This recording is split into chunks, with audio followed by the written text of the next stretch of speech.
जय हिंद दोस्तों। सीएए और एनआरसी को लेकर हमारे देश में चर्चा कोई आज शुरू नहीं हुई है। ये कई लंबे अरसे से हमारे देश में चलती आ रही है। हालांकि मोदी गवर्नमेंट के आने के बाद से और जब उन्होंने बोला था कि हम सीएए एनआरसी का कानून अब बिल्कुल सही तरीके से अब इम्प्लाई करेंगे, उसके बाद से देश भर में विरोध के प्रदर्शन शुरू हो गए। कई सारी चीज़ें हुई, शाहीन बाग भी उसी का एक नतीजा था। लेकिन बाद में ये सभी चीज़ें धीरे धीरे हटती गई। अब चाहे आप इसको कोरोना के कारण कह लें या फिर केंद्र सरकार की नीति के चक्कर में कह लें, लेकिन जो भी हो, ये सभी चीज़ें धीरे धीरे हटती गई और अब वो वक्त आ गया है जब सीए और एनआरसी का जो इम्प्लीकेशन है अब वो धीरे धीरे स्टार्ट होने वाला है। इसका सबसे बड़ा कारण ये है कि अब ये प्रस्ताव मांग रही है हमारी सरकार ने, आवेदन मांगे हैं कि जो लोग भारत के आसपास अफ़गानिस्तान, बांग्लादेश, इन सब जगहों से जो अल्पसंख्यक शरणार्थी जो भारत के करीब 13 जिलों में रह रहे हैं, वो सभी अब भारतीय सिटीजनशिप के लिए अप्लाई कर सकते हैं।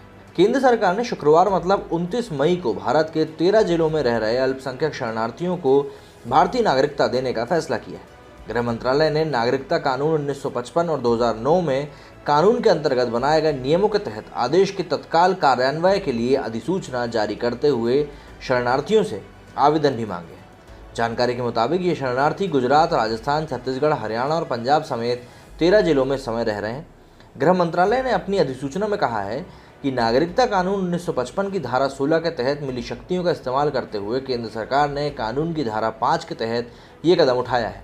इसके अंतर्गत उपरोक्त राज्यों और जिलों में रह रहे अफगानिस्तान, बांग्लादेश और पाकिस्तान के अल्पसंख्यक समुदाय हिंदू, सिख, बौद्ध, जैन, पारसी और ईसाई लोगों को भारतीय नागरिकता के तौर पर पंजीकृत करने के लिए निर्देश दिया गया है।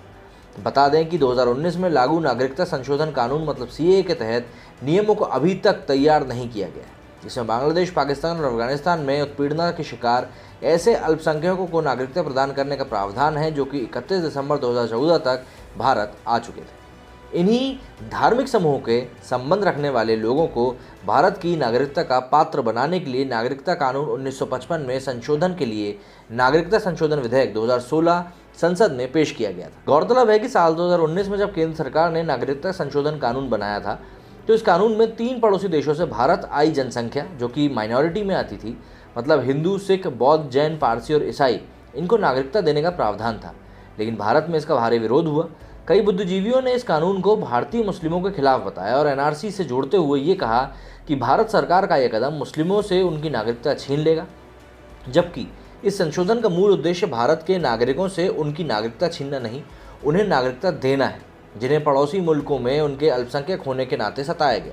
इसके अलावा मालूम हो कि इस सूची में मुस्लिमों का नाम ना होने से कुछ लोगों ने आपत्ति भी जाहिर करी थी। लेकिन हकीकत यह है कि जिन 3 मुल्कों से आई अल्पसंख्यक आबादी को कानून में नागरिकता देने की बात करी गई है, वही मुस्लिम बहुल है, और जहां मुसलमान अल्पसंख्यक आबादी में नहीं रहता, ना ही धर्म के कारण उत्पीड़न झेलता है, तो उन लोगों को आखिर किस बेसिस पे हम लोग नागरिकता देने की बात कर रहे हैं। अब ये सब बातें देखिए, ऐसा है कि ऊपर की होती हैं, जो आपको समझ में अगर आ जाए तो अच्छी बात है, नहीं समझ में आए तो फिर आंदोलन होते हैं। अब इन सभी चीज़ों के बीच में केंद्र सरकार ने लेकिन धीरे से ये आवेदन जो है मांगना शुरू कर दिए हैं और विरोध प्रदर्शन करने वाले अब पता नहीं कहाँ हैं। अब इन्हीं सब चीज़ों के मद्देनज़र हो सकता है धीरे धीरे सीए और एनआरसी पूरी तरीके से पूरे देश में लागू भी हो जाए और विरोध प्रदर्शन हमें देखने के लिए भी ना मिले। मेरी इस वीडियो में फिलहाल इतना ही। जय हिंद, जय भारत।